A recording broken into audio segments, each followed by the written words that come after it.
Hello and welcome back to another episode of Injustice For All MMA. My name is David, and this episode is for UFC Fight Night, the Korean Zombie versus Ige. Bear with me, I'm a little tired from staying up. I know the fight, Central Time was mine, but Central Time was, I should have enough sleep, but I had to watch this at a later time because of work. So bear with me if I sound drowsy of sorts, but you know what this show is about by now if anyone's listening. It's about judging the judges. And overall, everyone who was supposed to win won except for one person, so that means there was one injustice on the card. And this is by far, this has my blood boiling. This is a bad, this is up there. I know everyone says robberies, but there are blatant robberies that no one cares about, and no one will care about because they're not superstars, because they don't have like a big fan base, because the amount of people that watch, the pay-per-views versus the amount of people that watch the fight nights versus the amount of people that watch the prelims are so little. There's a gap. There's a big there's a big gap in those people. And one of those fights is, we'll just jump into it. The first injustice of the night is Parisian versus Martinez. Now, my scorecard was 30-27. Okay. 30-27. Martinez on all scorecards. I'm going to read you the judges' scorecards, which just, they just hurt my head. They just hurt my head. They really do. Tony Weeks had it 29-28 Parisian. Camijo had it 29-28 Parisian. And Eric Colon had it 29-28 Martinez. Now, here's the confusing bit, because this shit is all over the place. This shit is all over the place. And the story of the night, the story of this fight, is the clinch game, right? And I'm going to go off on a little tangent, and then I'll get back on to the scorecard. But, in the earlier episodes, I would always bring up that one fight, which was Kunitskaya versus Caitlin Vieira, right? And the story of that fight was, when you have somebody in a dominant position, you have to be dominant. You have to throw strikes. You have to attack the person. And the same thing comes up here, where we're entering this point where a lot of people are clinching. They've always been clinching. And in this fight, Martinez's strikes were a huge gap from Parisian, and in main part because of the clinch strikes. Now, they either count or they don't count. That's what we have to say. Okay, there is no way around. There is no philosophy around this. They either count or they don't count, because those clinch strikes won him the first round. And this is what pisses me off, because these judges have to get a mic and explain how they got each round scored. Because I'm just going to say it, and this is going to sound bad, but it's not going to sound bad because I watched the fight. I wrote it down. All three fights are almost and or virtually identical, meaning all three involved the clinch game, the clinch battle, the clinch strikes in a huge way. Now, I'm going to start off with round one. Okay. In round one, Martinez was super active in the clinch, and he outstruck him on the feet. So we can just put round one in like a special category of, it's obviously Martinez, right? Because all three judges scored it for Martinez, right? So there's no controversy there. There's no controversy there. But then we go to round 2. Okay, round 2. Once again, they were clinching hard. Most of the round was clinching. All right, and Martinez was more active in the clinch than Partisan. Though Partisan had some good shots on the feet, don't get me wrong, he had some good shots on the feet. A lot of it was in the clinch, with Martinez having the most strikes.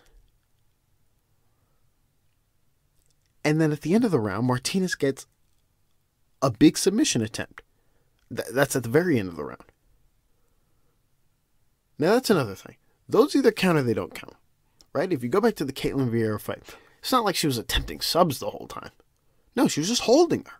She was just holding her. I love bringing up that fight because it's a good reference point. It's my favorite reference point because it gives you a clear template of what you're scoring off of. Now back to this fight. So off the top, Martinez is up 2-0 in my book, right? Now, if you look at the judges' scorecards, none of the judges see it that way in the second round. All of them go Partisan. All of them. So off the rip, trash. Now we go to the third round.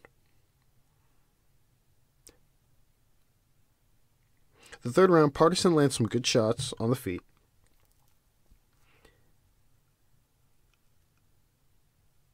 And most of the round was in the clinch. Now, he lands some nice shots in the open, and then once they get into the clinch, that's most of the round. They're in the clinch, and while they're in the clinch, Martinez does what Martinez does, which is he's punching in the clinch. Guys, they either count or they don't. And for some reason, the judges just... Two judges said... And I'll get to Eric Colon. But 2 judges go, no, they don't matter apparently. Apparently holding you on the fence matters more than the other person punching you in the face. Means you win the round. Stupid. It makes 0 sense. And then go to Eric Colon for a second, and this one also pisses me off because 2 and 3 are virtually identical. So, on the one hand, you have Tony Weeks and Camijo going, okay, clinch strikes don't matter. And then you have Eric, which I guess is an argument, but it's stupid. And then you have Eric Colon going, okay, round 2 and 3 were basically the same round. I'm just going to split them in half.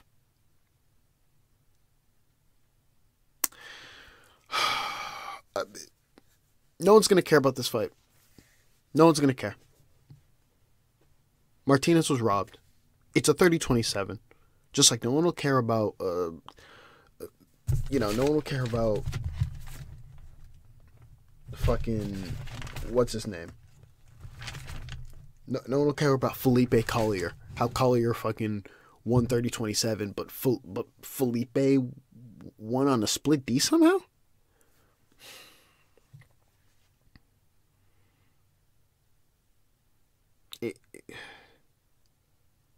It's crazy and it's disgusting. It's crazy and it's disgusting. That's the only injustice of the night. That fight really, it just hurt me, man, because the night started off so well with, finishes, and then we get to this, and it's gonna be a decision, a fairly easy decision. No. I don't get it. But anyways, that ends the injustice portion. Now we go to honorable mentions. Honorable mentions are for judges who score individual rounds wrong. I'm gonna throw myself in this hat just a little bit because I'm a little phased, but I'm not sure. I'll throw myself under the bus here. But that's later. I'll get to that in a second.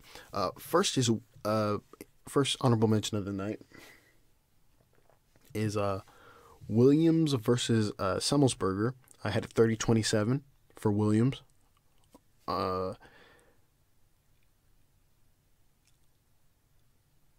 Rick Winter had a 30-27. Dave Hagen had a 29-28, and Mike Bell had a 29-28. They scored it. They scored a 10-9 for Semelsberger in the second. Okay, they scored it for him in the second round. Now, in the second round, Williams was just much more active. It was just a fact. He was much more active than Semelsberger.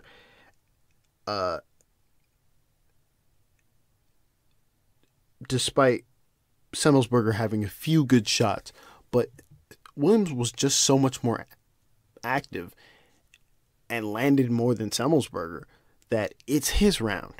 It's obviously his round. Without a doubt, it's his round. It's not even like a debate. Like, it's his round. Yes, Semelsberger landed some big shots, but it wasn't enough to take away the fact that Williams is just hitting him more. Therefore, it's Williams' round. That honorable mention goes to Dave Hagen and Mike Bell for that bad round 2. Then we go to another one that I thought would be a little easier to score, but for some reason, I don't know if judges just have a different philosophy on this, but whatever. Again, whatever. We go to the next honorable mention, which is Murata versus Jandiroba. Right, so for the first 2 rounds, before the doctor's stoppage, I had a 10-9 in the first and a 10-9 in the second for Jandiroba. Now,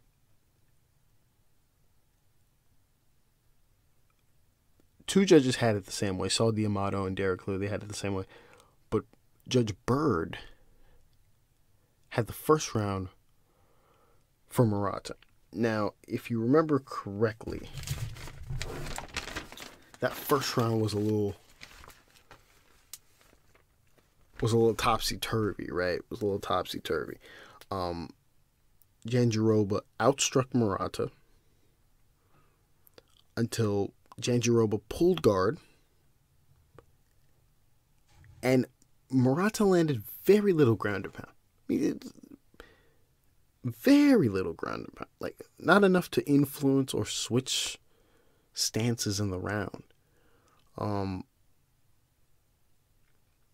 But then while on the ground, Jandiroba had a lot of submission attempts. I don't understand how Bird sees this as, because Murata was on top for a little bit,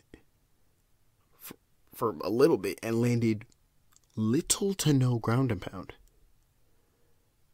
Therefore, that means she wins the round. That's poor. That's bad. That's bad from Bird. Honorable mention to Judge Bird for that one.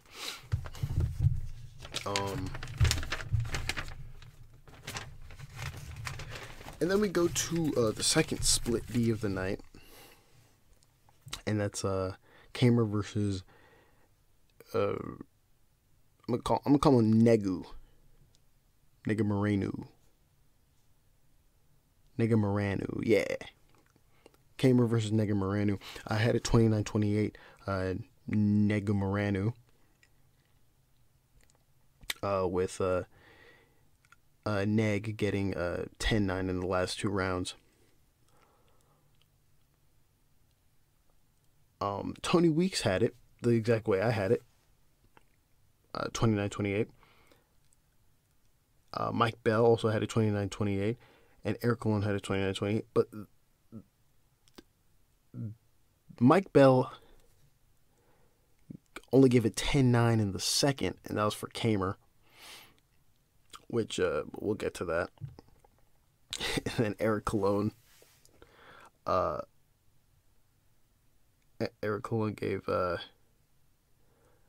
10-8 for the first 2 rounds. So let's start with Eric Colon. So in that second, he gives a 10-9 to Camur. Now, in that second, if I can fly through my notes real quick, so give me some time. It's early right now. In that second, Neg outstrikes Camur. He outstrikes him. And he was much more active in the clinch. Therefore, he gets the round. I don't see how Eric Colon doesn't see this. But what are you going to do? Really, what are you going to do?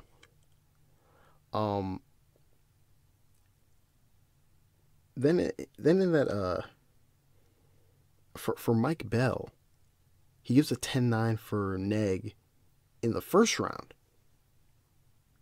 In the very first round, understandably, Camur's outstriking Neg, and it starts off well for Camur, but it doesn't really end well. But it's not enough for him to sway and win the round. It's a little weird. It's almost like for Mike Bell, Neg did enough in the end to get on his scorecard. I disagree with that 100%. I don't believe he did enough in that round to steal that. So honorable mention to Eric Colon and Mike Bell for that.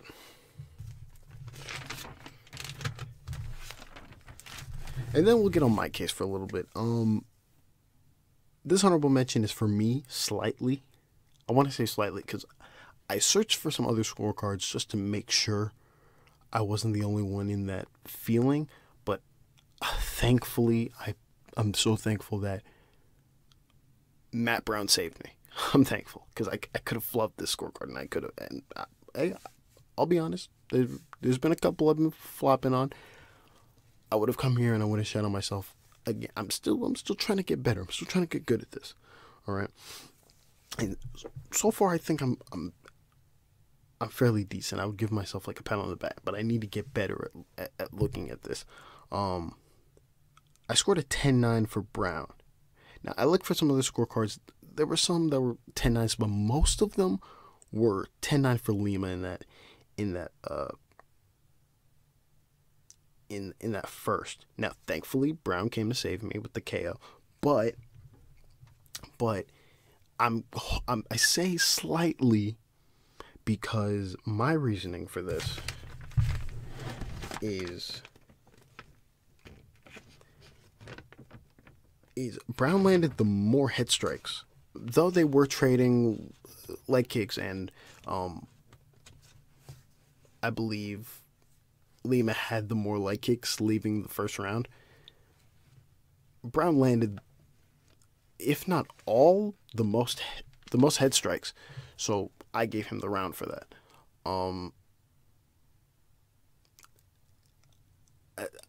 That's just I would, again, if I watched it again, would I probably score it that way? Yes. Maybe I need to tighten that up. I'm not sure, but looking back at it, in terms of leg kicks, it was, I want to say 7 or 8-4. Let's say 8-4. And Brown landed the more head strikes.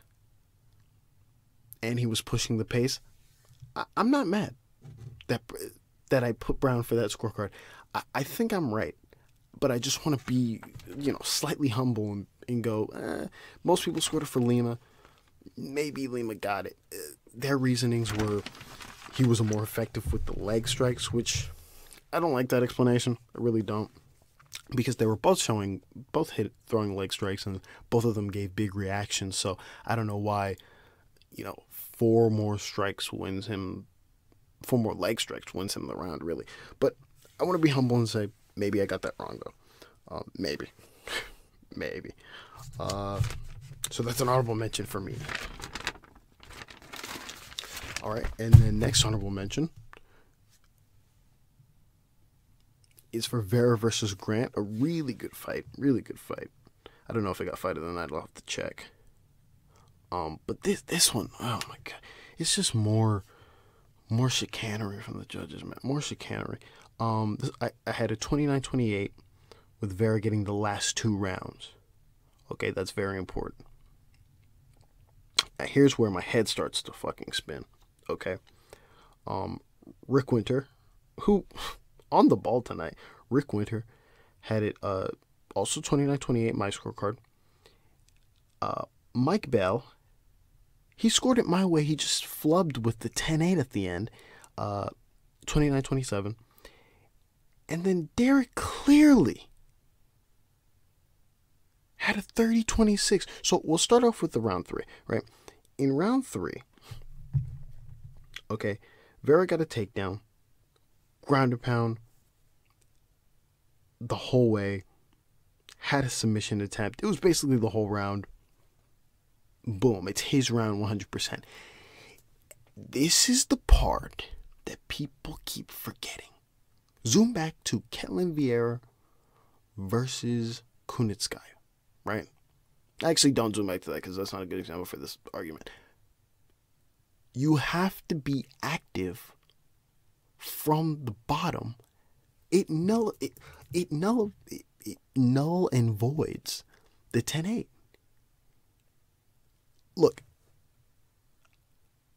Vera got the takedown pretty early, if I remember correctly. I'm not, it's a little fuzzy, but he got the takedown pretty quickly. He kept it there the whole round, right? He stays there till the end of the round. It's possibly a 10-8. Grant is throwing elbows. Grant's punching. Grant's kicking. Grant's active from the bottom. It's not a 10-8. This is another crappy example of let's give out 10-8s for no reason and fuck up the scorecard. Okay, so there's that. Then we go to Derek Clearly, who gives a 10-8 to Vera in the first. Now, this one's there for the night for top 3 bad individual scorecards, right? In the very first, Grant outstrikes Vera. It's clear. And was much more active. I mean, though the strikes were close, if you look at it, and they weren't close to where it's like, oh, I don't know who's winning. No. He obviously outstruck him. It was obvious. And Grant was much more active. Throwing kicks to the body, kicks to the leg, kicks to the head. He was practically the only one moving in that round. I don't know how you see that round and you score that for Vera. That's bad. That's criminal. I don't know how you sit down, you watch that fight and see Davey move the entire round. Vera, and I'm not disrespecting Vera here, not throw, and then go back and put pen to paper and go, yeah, Vera won that. That's bad. That might be one of the worst honorable mention scores on here. It's pretty blatant. It's pretty disgusting, actually. Very, very, very, very, very disgusting. So, honorable... I'm not even going to give Bell the honorable mention because it is an honorable mention for the 10-8, but honorable mention to Mike Bell, but mostly Derek Clearly for that first round.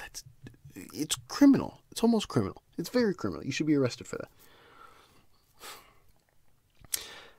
And then final honorable mention of the night, Korean Zombie versus Ige. I had it 50-45. I had it 50-45. I will acknowledge that the first is very close. It's close, but it's not close. It's not close in the same way I scored it for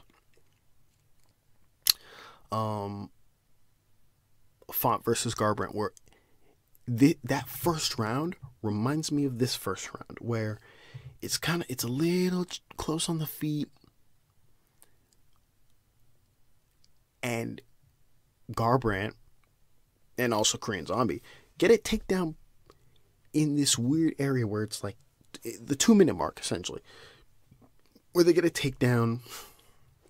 Now, the only difference in that one is I I think the Korean Zombie had more control in that takedown that he got in the first than Garbrandt did in the first that he had in that one. But still, that's also a little different. It's not a great example, but I'm just trying to give you a juxtaposition.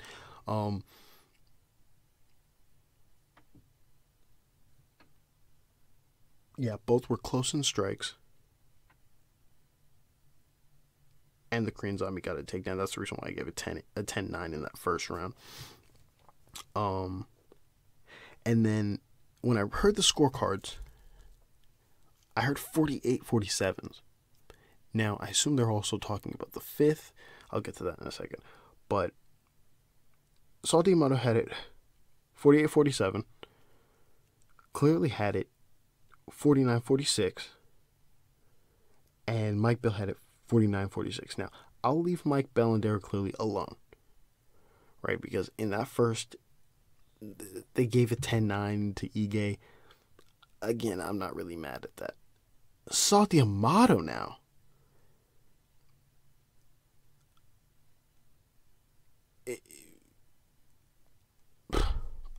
I don't know what's going on with that. He scores a 10-9 for Ige in that fifth round. Now, in that very fifth round, Ige starts very well. He just goes crazy. To where pretty much everyone's thinking, oh, he's going to knock him out. No, the Korean Zombie gets a takedown for 2+ minutes of control time. Granted, there's not much ground and pound from him or Ige from that bottom position, but he gets it in that nice spot to where he's controlled and won the round. For some reason, Saul D'Amato just decides, nope, it's Ige for all the stuff he did in that first half. Even though the Korean Zombie also landed some shots in that first half too. Honorable mention for Saul D'Amato. All right. Overall, nice night of fight. Nice night of fights. Nice fights. I just wish these scorecards would get tightened up. I really do. Obviously, I need to tighten up mine. I think I've done okay. If anyone's listening, please check mine, and if you have any objections, just say something. But I'm gonna say I'm right, obviously. But man, you can't. But some of these just baffle me, man. They baffle me. A 10-9 for Vera in the first is disgusting. It's just, oh my God. And then even worse, Partisan winning? Oh man. God help us all. Well, thank you for listening. And God bless.